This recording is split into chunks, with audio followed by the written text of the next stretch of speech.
आकाशरू पाकिस्तान को ओह्लाइला भारतीय सेना।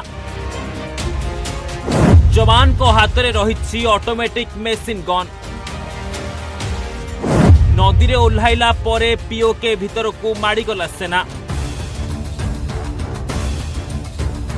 आकाशरू ओह्लाई नदी में पाकिस्तान को माड़ीगले। लुचि लुचि पाकिस्तान ने प्रवेश कले 50 रु अधिक भारतीय सेना। पाकिस्तान सेना को चकमा दे पीओके रे प्रवेश कले भारतीय जवान। टली पड़े गोटे पर गोटे पाकिस्तान सेना। हाँ आज्ञा, से नदी हेउ कि पहाड़ हेउ कि जंगल सबुठारे भारतीय सेना पहुंची पारिबे। जेते कष्टसाध्य होइतिले मध्य भारतीय सेना शत्रु मानक पाखरे पहुंची निपात करिबे। पाताल रे भी लुचि थिले शत्रु मानक पाताल रे पसी मारिबार शक्ति भारतीय जवान को पाखरे रहिछि। जहाकू देखि आज आतंकित होई पड़िछि पाकिस्तान। कौन करिबो किछि बुझी पारु नाही। टिके ही सब दृश्य को देखंतु।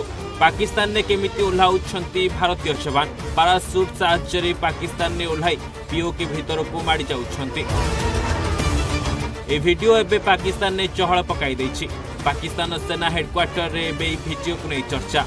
पाकिस्तान एमिति दृश्य को जदि देखिबा किछि दिन हेलानी भारतर 3 सेना एबे युद्धाभ्यास करिबारे लागि पड़िछंती। तुहा को तुहा अभ्यास करुछंती भारतीय जवान माने। शत्रु को केमिति निपात करिवे से नै हेउछि अभ्यास। मरुभूमि ठारू बरफ अंचल विशाल समुद्र सबु स्थान रे अभ्यास करुछि भारत। तेबे ही वीडियोटी हेउछि अभ्यास समयर। उत्तराखंड थेरी नदी रे आकाश ओह्लाई माड़ी जाइछि भारतीय सेना। तेबे भारत और अमेरिका मध्य बंधुता बढ़िबार लागिछि। आउ सेपटे चाइना सह पाकिस्तान संपर्क खराब हेलानी।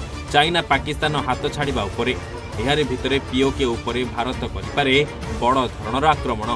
पीओके को पाकिस्तान छड़े आनिब भारत। Bureau report, Odisha Bhaskar.